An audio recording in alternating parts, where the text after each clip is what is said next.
الله الرحمن الرحيم. السلام عليكم ورحمة الله وبركاته.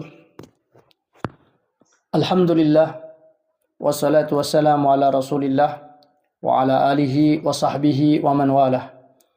اللهم صل وسلم وبارك على محمد وعلى آله وصحبه أجمعين وبعد. Alhamdulillah, kita bersyukur kepada Allah Subhanahu wa taala. Di kesempatan malam hari ini kembali kita diberikan waktu luang oleh Allah Subhanahu wa taala di dalam melaksanakan ibadah talabul ilmi.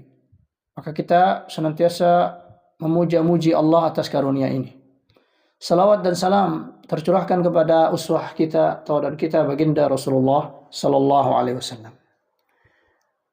Di pertemuan lalu kita sudah masuk kepada bab atau an-naqidu as-sabi', yaitu pembatal yang ketujuh, yaitu melakukan perbuatan sihir. Dan kita sudah jelaskan juga beberapa hakikat-hakikat sihir dan juga berbagai macam metode yang dilakukan oleh orang yang melakukan sihir. Maka di kesempatan kali ini kita melanjutkan tentang perkara-perkara yang berkaitan dengan hukum-hukum sihir itu di dalam kehidupan dunia kita ini. Bagaimana sikap seorang muslim terhadap perbuatan sihir. Maka di sini di dalam kitabnya Syekh Abdul Aziz bin Baz rahimahullahu taala menuturkan beberapa pertanyaan-pertanyaan seputar sihir. Itu dikatakan dalam kitab ini mas'alatun, ada satu permasalahan yang ditanyakan. Su'ila Ibnu Bazin amman yaqulu, Syekh bin Baz ditanya, inna sihra, bagaimana pandangan engkau ya, amman yaqul, terhadap orang yang berkata inna sihra khurafatun la haqiqatu lahu. Sesungguhnya sihir itu hanya khurafat, hanya dongeng, hanya hal-hal yang cerita dari mulut ke mulut, tidak ada hakikatnya, tidak pernah terjadi sihir itu. Ya, ada orang berkata demikian. Ya, sihir itu hanya isu atau hal-hal yang diciptakan untuk menakut-nakuti, tapi tidak ada realitanya, tidak ada hakikatnya. Maka Syekh menjawab, kalau ada orang berkata demikian dan dia meyakininya sepenuhnya bahwa sihir itu tidak ada, ya, lalu mungkin dia memalingkannya dengan perkara-perkara psikologis, misalnya orang yang terkena sihir itu hanya pengaruh psikologi dan lain sebagainya, tapi sebenarnya nggak ada pengaruh secara realnya. Bahkan dia mengatakan sihir itu hanya dongeng-dongeng yang diceritakan orang-orang. Maka saya mengatakan kalau ada orang berpendapat demikian, maka kata beliau fahuwa kafirun, orang itu kafir. Ya. Kalau ada orang mengatakan sihir itu nggak ada pengaruhnya, cuman cerita-cerita saja, maka kata beliau, maka itu kafir. Apa sebab orang yang berkeyakinan demikian kafir? Ya, karena Allah Tabaraka wa Ta'ala menyebutkan perkara sihir di dalam Al-Quran. Ya. Allah menyebutkan fenomena sihir. Dan juga dijelaskan oleh Nabi kita yang mulia Rasulullah SAW bahwa sihir itu ada. Dan punya pengaruh, punya athar di dalam orang yang baik yang melakukannya maupun yang terkena sihir tersebut. Orang yang melakukannya, kalau itu hanya khurafat, maka tadi dia hanya berpura-pura menyihir. Tapi ternyata ada yang memang menguasai ilmu sihir tersebut dengan perjanjian-perjanjian dengan para syayatin. Dan ini telah disebutkan oleh Al-Quran fenomenanya. Maka ketika ada orang menafikan sihir, berarti dia menafikan apa yang ada di dalam Al-Quran, tidak membenarkan Al-Quran, tidak membenarkan Rasulullah SAW, maka kesimpulannya bagaimana mungkin dia dikatakan sebagai seorang muslim? Al-Quran menjelaskan tentang hakikatus sihri, hakikat sihir, maujudun, bahwa sihir itu ada. Ba'duhu haqiqatun, dan sebahagiannya memang punya realita yang jelas, ya, di mana yamradu, ada orang yang disihir kemudian menjadi sakit. Ya, wa yuqtalu. Wa yaqtulu, dan juga sihir kadang-kadang membunuh seseorang. Jadi ada orang membunuh orang lain dengan cara sihir. Dan itu terjadi, ya. Di mana tidak ditemukan sebab-sebab pembunuhan secara real. Ya, tiba-tiba mungkin perutnya membengkak, tiba-tiba dia ya merasakan sakit yang sangat di kepalanya dan lain-lain yang kemudian berakhir dengan meninggalnya dia. Ya, sebahagian juga kita dapatkan hilang kesadaran seperti orang yang dihayalkan dengan berbagai macam keadaan. Ya. Dan semua ini terjadi dan kita lihat fenomenanya di dalam kehidupan. Karena itu man ankarahu, barang siapa yang mengingkari sihir, wa huwa kafirun mukadzabun lil Quran. Maka kata beliau, setiap orang yang mengingkari tentang sihir, bahwa sihir itu tidak ada, itu cuman khurafat saja, cuman cerita-cerita hayal, maka kata beliau, wa huwa kafirun, orang ini kafir, mukadzibun lil Quran, dia mendustakan Al-Quran. Karena Al-Quran telah bercerita tentang sihir. Ya. Orang yang melakukannya ada, dan orang yang menjadi korbannya pun ada. Sehingga bagaimana mungkin kita menafikan dan mengatakan sihir itu hanya cuman omongan-omongan saja. Ya. Baik. Kemudian ada lagi pertanyaan yang diajukan kepada beliau. Qala, berkata seseorang atau syekh, ya, syekh berkata, hukmus sahir, hukum pelaku sihir, ya, hukum pelaku sihir, alladzi ya'lamu minhu, yang dia mengetahui minhu dari sihirnya itu, ya. Jadi ada orang yang dia mempelajari sihir, yang dengan sihir dia itu yuhayyalu 'alan nas, yang dia memberikan efek khayal kepada manusia, yaitu membuat seseorang lepas dari realita hidupnya. Au yatarattabu ala amalihi mudarratun 'alan nas min sihril uyun, ya. Dan pengaruh sihir yang dia kerjakan itu memang memiliki mudarat terhadap manusia, ya. Dengan sakit misalnya, dengan hilang kesadaran sehingga melakukan perkara-perkara yang membahayakan orang. Di antaranya min sihril uyun, ya, dari sihir mata. Wa tazwir 'alaiha, dan juga membuat tipuan-tipuan terhadap orang yang disihir. Au tahbibur rajuli ila imra'atihi, atau menyebabkan seseorang jatuh cinta kepada seorang perempuan. Wal mar'atu ila zawjiha, dan juga menyebabkan hilang cinta seorang perempuan kepada suaminya. Ini mudarat yang terjadi di rumah tangga. Dan itu terjadi karena perbuatan sihir. Bagaimana hukum orang yang melakukan hal ini? Ya, dan lain-lain sebab dari kemudaratan yang timbul di dalam orang yang disihir, yang dilakukan oleh pelaku sihir. Bagaimana hukum penyihir ini?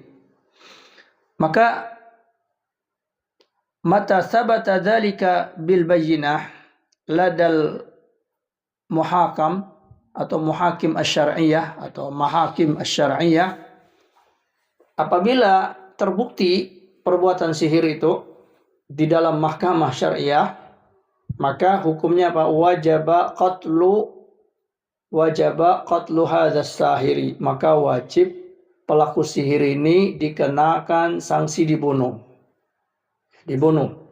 Wala yaqbalu minhu taubatan walau taba, dan tidak diterima taubatnya, penyesalan dia walaupun dia bertaubat. Nah, jadi kalau sudah sampai ke mahkamah lalu dibuktikan dan terbukti dia melakukan sihir dan ada korban yang disebabkan oleh sihir tersebut, maka hukumnya adalah dieksekusi, dibunuh, dan tidak diterima penyesalannya, taubatnya.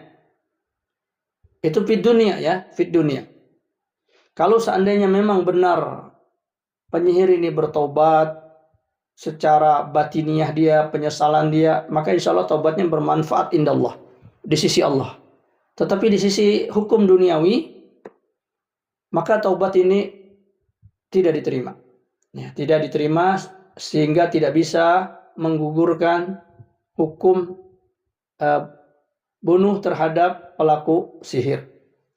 Adakah landasan perkara tersebut? Maka disebut di dalam riwayat dari Umar bin Al-Khattab ya, bahwa beliau menulis surat perintah ya, ketika beliau menjadi khalifah, beliau menulis surat ila ummalihi kepada para pekerja di dalam lingkungan kekhalifahan.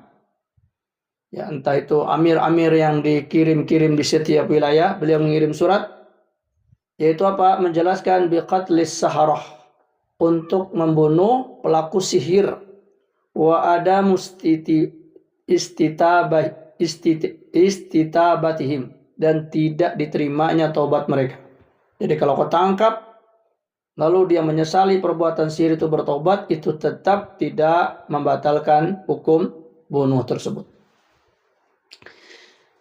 Juga telah sahih riwayat dari Hafsah Ummul Mukminin ya, yang merupakan putri Umar bin Khattab, dari Hafsah bahwa beliau amarat biqatlil jariyah, beliau memerintahkan untuk membunuh seorang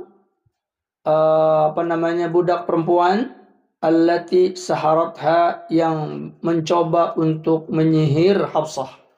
Menyihir Hafsah, dan ketangkap dia dalam perbuatan sihir tersebut dan terbukti. Lalu Hafsah memerintahkan untuk membunuh pelaku sihir ini. Faqutilat, lalu kemudian dilaksanakan hukuman bunuh tersebut. Juga diriwayatkan dari sahabat Jundub bin Junadah itu, atau Abu Dzar Al-Ghifari, telah sahih riwayat dari beliau ya, yuqalu, dikatakan Jundub bin Abdullah ini Al-Bajali ya, bukan Abu Dzar Al-Ghifari, tapi Jundub bin Abdullah Al-Bajali ya, radhiyallahu anhu. Dia wajada sahiran yal'abu indal walid ya, jadi dia mendapatkan ada seorang penyihir yang melakukan atraksi ya, atraksi indal walid, di al-walid. Jadi dia beratraksi, menunjukkan sihir-sihirnya di depan orang ramai. Maka sahabat ini fa'atahu, mendatangi tukang sihir tersebut, min haitsu la ya'lamu, dari arah yang tidak disadari oleh tukang sihir tersebut. Faqatalahu, lalu Jundub ini membunuh tukang sihir tersebut ya, membunuh tukang sihir tersebut.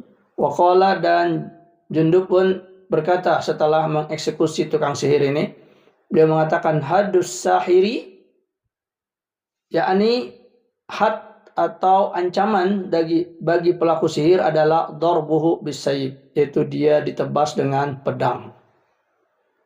Wa yuru anhu marfu'an wa mauqufan, dan riwayat tentang Jundub ini ada yang diriwayatkan secara marfu', jadi dia mengucapkan kata-kata itu tapi dia menisbatkan ini adalah ajaran, ketetapan syariat dari Rasulullah, ini namanya marfu'.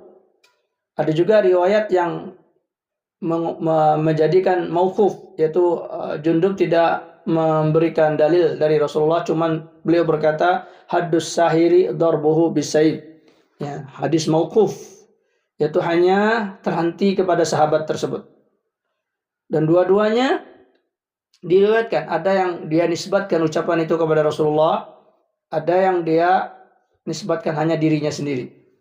Was-sahih, dan yang sahih dalam penelitian para muhadditsin ya, inda ahli ilmi, menurut para ulama, annahu mauqufun min kalami Jundub, bahwa omongan tadi, yaitu haddus sahir darbuhu bisayf ya, sanksi bagi pelaku sihir adalah ditebas dengan pedang, ini dikatakan adalah hanya ucapan dari Jundub, bukan ucapan dari Rasulullah sallallahu alaihi wasallam. Namun demikian Jundub ini adalah seorang sahabat, ya, seorang sahabat, maka kalam dia, ucapan dia pun walaupun tidak dinisbatkan kepada Rasulullah, selagi tidak ada yang membantah ucapan Jundub ini dan tidak ditemukan riwayat yang menyatakan bahwa ucapan Jundub ini salah atau tidak benar atau menyelisihi hal yang utama dari ucapan-ucapan sahabat yang lain, tidak ditemukan. Dan tidak mungkin para sahabat itu diam kalau ada orang-orang yang berbincang tentang masalah hukum agama, apalagi hukum had, ya, kemudian diam, tidak dikoreksi, tidak diberikan pandangan-pandangan, itu tidak mungkin, kecuali memang ucapan itu benar, ya, sehingga ditetapkan, tidak ada yang membantahnya. Dan di sini tidak ditemukan riwayat. Maka ini menunjukkan bahwa ketetapan hukum bagi pelaku sihir di dalam kehidupan dunia ini menurut syariat Islam adalah dia dibunuh. Nah, kalau kita melihat hukum bunuh di dalam Islam, itu tidak lepas dari 3 perkara yang sudah kita sebutkan. Jadi orang itu boleh dibunuh dengan 3 perkara. Yang pertama, maksudnya orang Islam, ya, orang Islam. Kalau orang kafir yang menyerang itu sudah jelas. Tapi di sini orang Islam, dia dieksekusi bunuh itu apabila yang pertama mufariqunil jamaah, dia keluar dari jamaah. Maksudnya dia murtad, dia keluar dari Islam. Itu kalau ada orang Islam lalu dia murtad, maka hukumnya dalam syariat Islam dibunuh. Yang kedua adalah pelaku zina. Pelaku zina yang sudah menikah, maka dia dirajam sampai dia meninggal. Yang ketiga adalah orang yang membunuh tanpa hak, ya, dia membunuh orang tanpa hak, maka dia pun dibunuh, dihukum qisas, yaitu dia dibunuh sebagaimana dia membunuh orang lain. Nah, maka ini 3. Nah, adakah di situ disebutkan sihir? Maka para ulama mengatakan pelaku sihir ini dihukumi bunuh karena dia masuk ke dalam perkara murtad, itu keluar dari Islam, ya, keluar dari Islam. Maka orang yang melakukan sihir lalu di masa para sahabat itu diberikan ketetapan hukumnya dibunuh. Oh, dari sisi mana? Dia tidak berzina, ya, mungkin dia membunuh orang, ya, mungkin. Ya, tapi kadang-kadang sihir tidak merta membunuh orang, ya. Maka alasan yang paling kuat kenapa pelaku sihir itu dibunuh, maka ini dikatakan oleh para ulama dalilun, merupakan petunjuk bahwa sihir itu adalah murtad, keluar dari Islam, keluar dari Islam.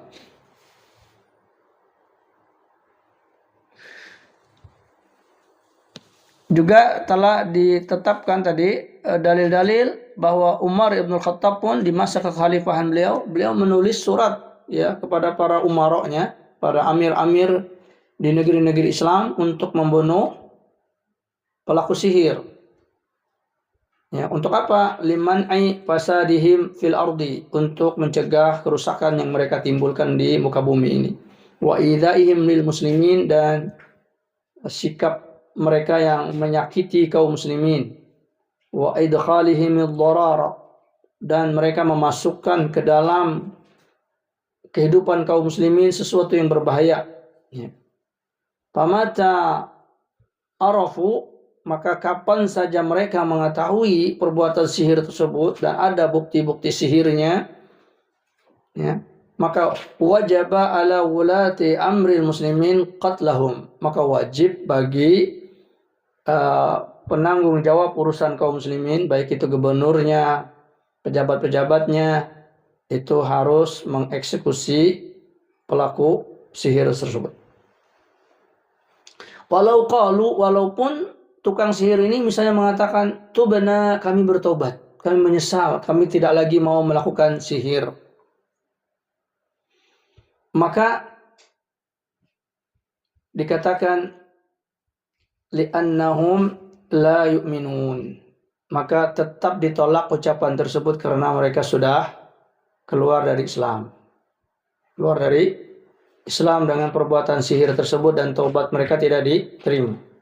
Lakin akan tetapi idza kanu shadiqina fit taubah, kalau memang benar-benar mereka bertobat itu muncul dari hatinya, menyesal ya, benar-benar menyesal dengan perbuatan sihir mereka dan mereka mengetahui kebenaran bahwa sihir itu adalah hal yang diharamkan oleh Allah dan mereka bertobat, maka nafa'ahum dzalika indallah. Maka tobat mereka nanti di sisi Allah itu bermanfaat.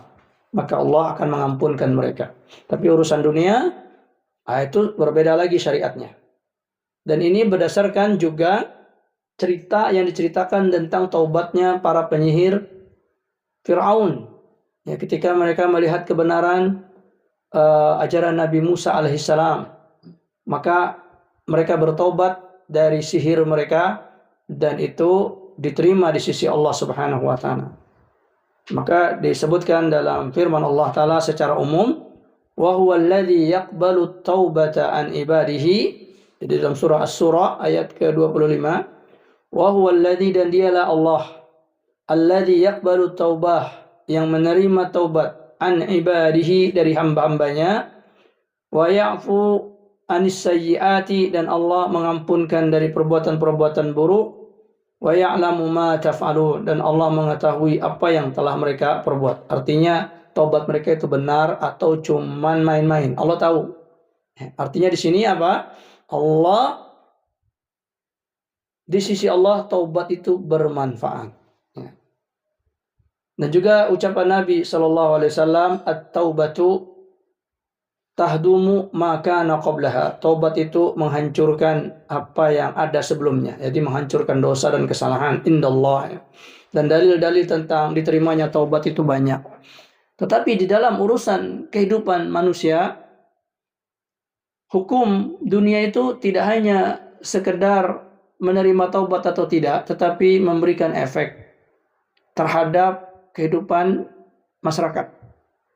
Dan sanksi yang tegas terhadap pelaku sihir ini memberikan efek supaya orang tidak menganggap remeh perbuatan sihir. Ya, sebagaimana di negeri kita ini, kita dapatkan justru para pelaku sihir ini dihormati, diberikan posisi, ya dijadikan sebagai selebriti dan lain-lain sebagainya. Dan apabila mereka melakukan kejahatan, mereka lepas dari hukum positif, ya, dengan alasan tidak bisa dibuktikan. Maka ini akibat remehnya perbuatan ini, banyak kita dapatkan orang-orang yang menderita akibat sihir. Ya, ini efek yang terjadi. Maka sadaqallah wa sadaqa rasuluhu, telah benar Allah, telah benar Rasulnya yang menetapkan hukum yang tegas bagi pelaku sihir, yaitu al-qatlu, dibunuh.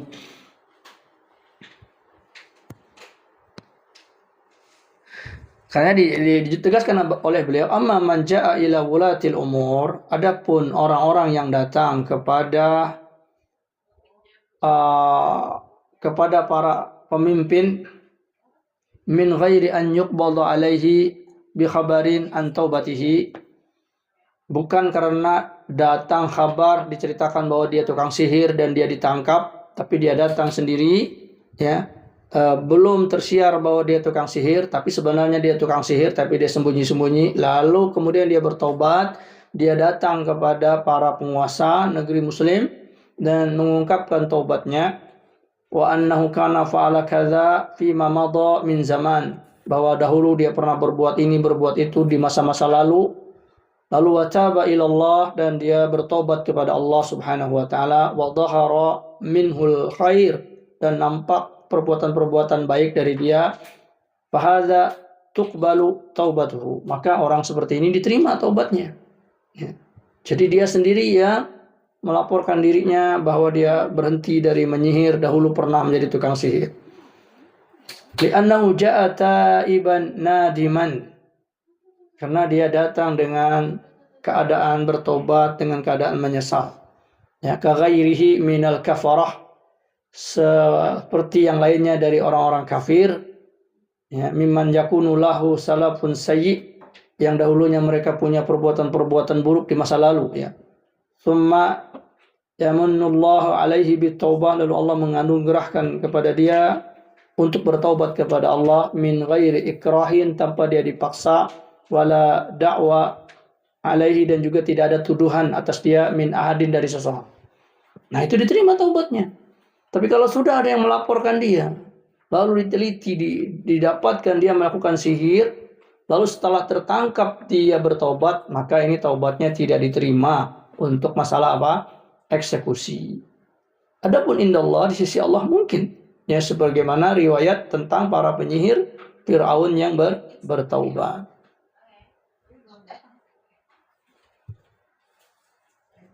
Juga disebutkan di dalam kitab ini satu pertanyaan kasus. Qala Ibnu Bas, berkata Syekh bin Bas, fi mas'alati qatlil mar'ah as-sahirah, yaitu di dalam permasalahan tentang tukang sihir perempuan. Dia penyihir tapi perempuan. Apakah juga hukumnya sebagaimana hukum laki-laki?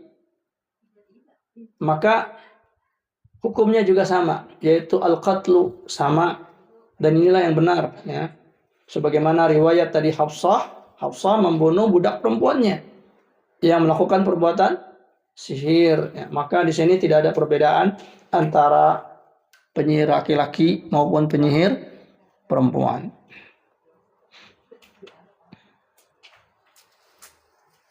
Lalu saya ditanyakan, bagaimana dengan perihal perbuatan yang dilakukan oleh Jundub? Yakni Jundub berinisiatif membunuh sendiri pelaku sihir tersebut, ya, tanpa melalui dan Jundub bukan ulatul umur pada saat itu, bukan orang yang memiliki wewenang dalam mengatur kehidupan seorang muslim. Dia warga biasa, tapi karena kecemburuan agamanya, dia mendapatkan ada orang yang sok-sokan mempraktekkan sihir di depan umum, dan dia khawatir perbuatan orang ini akan memberikan efek negatif terhadap masyarakat, sehingga nanti masyarakat akan membenarkan sihir, akan mengagungkan sihir, lalu diam-diam dia tebas penyihir itu inisiatif dia sendiri. Nah, apakah perbuatan ini boleh ya dilakukan oleh orang selain Jundub? Maka beliau mengatakan, Syekh mengatakan bahwa ala kulli hal, kata beliau, bagaimanapun kondisinya, riwayat tentang Jundub ini sahih, dan beliau memang melakukan pembunuhan terhadap pelaku sihir, ya. Namun ini adalah mahalu istihadin, jadi ini adalah posisinya istihad beliau, ya. Idza kana yakhsha anna waliyal amr la ya'zan lahu wa arada an yubtila kaidahu, ya. Ya, di mana dia khawatir bahwa para pemimpin ini tidak mengizinkan eksekusi tukang sihir tersebut. Padahal beliau melihat mudarat yang sangat besar dari perbuatan sihir tersebut, dan untuk mempertegas kebenaran bahwa sihir itu memang haram, dia melakukannya terang-terangan, itu sama dengan mempertontonkan kemaksiatan yang sangat jelas, dan hukum sihir itu sampai murtad. Lalu dia pamerkan, dia atraksikan di depan manusia, maka mudarat bagi manusia pada saat itu besar sekali, ya. Nanti orang akan mudah melakukan sihir tersebut, maka sahabat ini membunuhnya.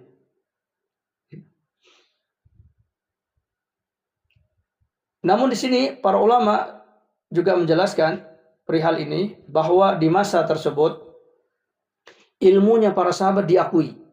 Ilmunya para sahabat diakui. Dan dikenal mereka sebagai sahabat-sahabat Rasulullah yang memiliki ilmu. Sehingga perbuatan mereka dengan sendirinya tentang satu hukum yang terjadi di dalam Islam, itu tidak akan ada orang yang berselisih pandangan. Beda dengan zaman sekarang, kalau ada orang membunuh pelaku maksiat, maka orang punya banyak tuduhan terhadap dia. Mulai kok ente bisa membunuh sembarangan, ya, bikin kerusakan, keonaran, mengacaukan aturan, dan lain-lain sebagainya. Maka perbuatan sahabat ini tidak bisa diterapkan secara umum, bahwa kita bebas mengeksekusi pelaku-pelaku dari perbuatan yang memang secara umum dikenakan hukum bunuh, tetap itu harus dilaksanakan oleh apa? Oleh al-hukumah, oleh pemerintah.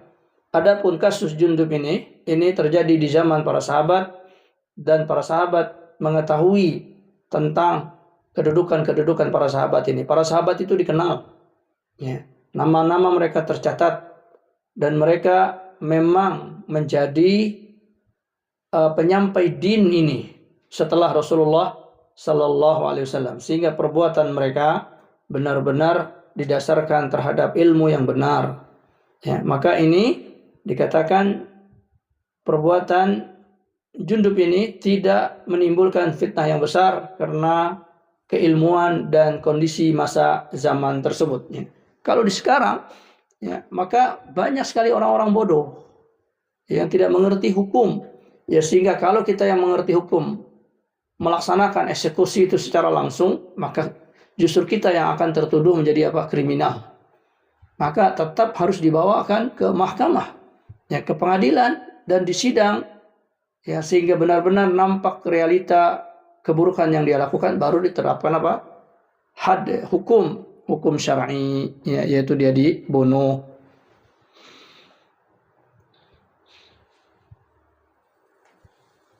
Kemudian al-amru yakhtalifu bihasbi quwwatir rajul fi imanihi wa nasyatihi wa iqdamihi. Maka kata beliau, perkara ini ya, akan berbeda-beda kondisinya tentang kekuatan seseorang tersebut di dalam imannya, ya, di dalam kegiatannya, di dalam dakwahnya. Para sahabat dikenal sebagai pribadi yang kuat dan mengetahui ilmu tersebut. Ya, kadang-kadang nanti ada orang mengeksekusi maksiat, lalu dia ditangkap, ya, karena imannya lemah, lalu dia mengaku salah. Jadi berabe, ya, tadinya ingin menghancurkan atau menerangkan kemaksiatan, tapi karena dia ditangkap, dituduh, kemudian nanti berubah-ubah lagi, pelan-pelan lagi, ya, justru perbuatan dia tidak efektif di dalam dakwah tersebut. Karenanya Syekh mengatakan al-amru yakhtalifu bihasbi quwwatir rajul fi imanihi, ya, wa nasyatihi wa iqdamihi. Jika perkara yang dilakukan tidak membahayakan agama dia, membahayakan dirinya, boleh dia lakukan. Ya, itu tadi maksudnya pada masa para sahabat tersebut. Ya. Namun tetap hukum syar'i harus dibawakan kepada ulatul umur. Ya, karenanya Umar dengan tegas mengirim surat untuk memerintahkan para amir-amir di negeri tersebut untuk melakukan eksekusi terhadap para pelaku sihir.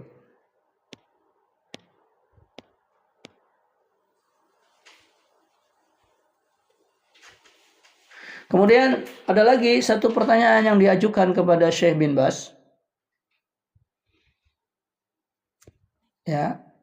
Qala Ibnu Baz, berkata Syekh bin Baz fi raddihi, di dalam bantahan beliau ala Ar-Razi, terhadap Razi, Imam Ar-Razi, ya, yaitu salah satu imam di mazhab Asy'ari, di mana Ar-Razi mengatakan innas sahira, sesungguhnya penyihir, yastati'u, mampu, an yuqallibal insana, merubah seorang manusia, himaran, menjadi keledai beneran. Ya. Jadi dia tadi terlahir sebagai manusia. Penyihir ini mampu merubah manusia itu menjadi keledai. Kemudian summa qauluhu, kemudian ucapan Ar-Razi, innahu yutawassalu bi ila taghyiril a'yan, yang dengan itu Ar-Razi berkesimpulan bahwa tukang sihir mampu merubah bentuk. Aidon juga. Ya.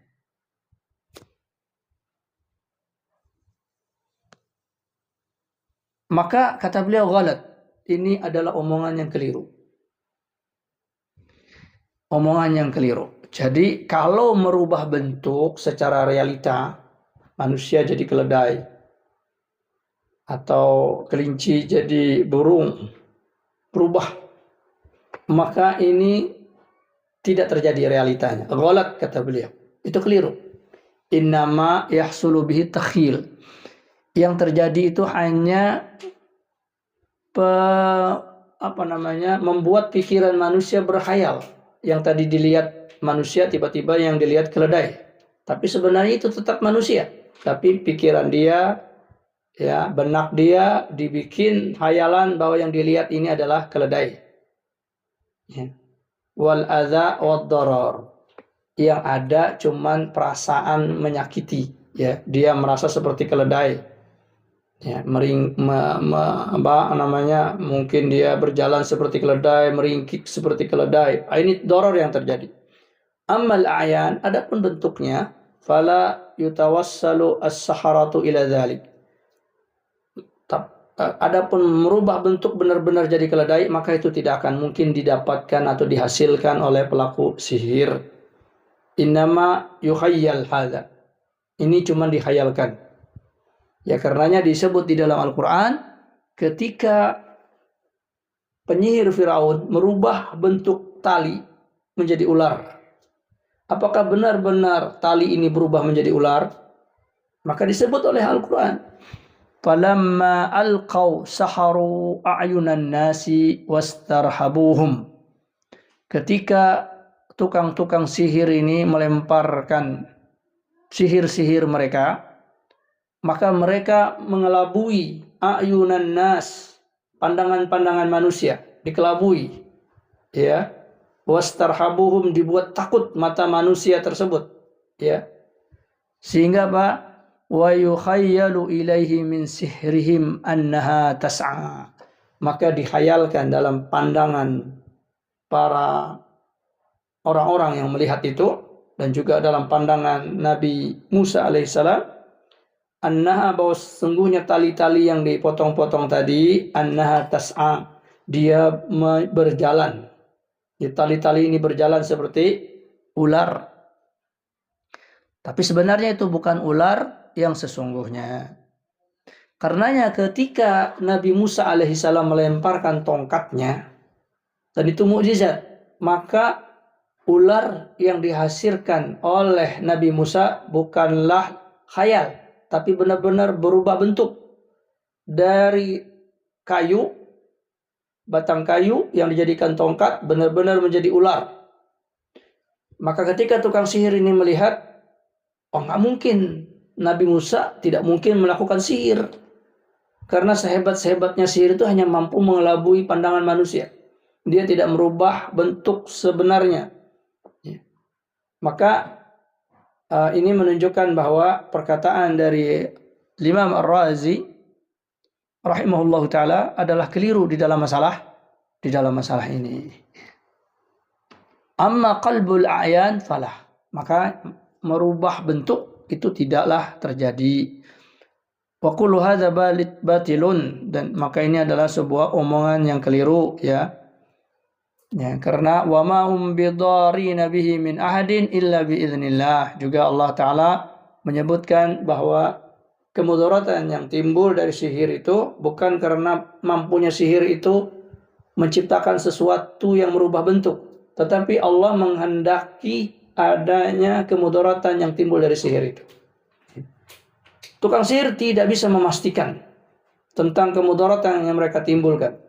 Kalaupun terjadi kemudaratan, Allah berkehendak, ya, untuk dengan segala hikmahnya bahwa perkara itu terjadi. Nah, ini beberapa perkara yang kita sebutkan, ya, di kesempatan kali ini, ya, tentang hukum sihir di dalam masalah kemasyarakatan dan dalam hukum syariat Islam yang berlaku, dan juga keadaan mereka indallah di sisi Allah Subhanahu wa taala, ya, dan juga tentang beberapa hakikat sihir, bahwa sebenarnya sihir tidaklah merubah bentuk tetapi merubah pandangan khayalan manusia terhadap benda tersebutnya.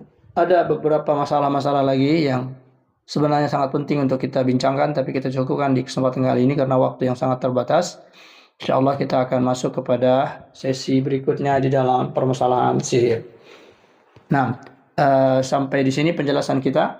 Maka apa yang kita sampaikan mudah-mudahan ini menjadi penjelasan yang sangat detail dan dihajatkan tentang posisi seorang muslim terhadap tukang sihir yang masa sekarang ini namanya bukan lagi disebut dengan tukang sihir, tapi sudah berubah menjadi dukun, menjadi paranormal, menjadi supranatural, dan lain-lain dari bahasa-bahasa manusia yang pada hakikatnya mereka adalah as-sahir, tukang sihir. Ya.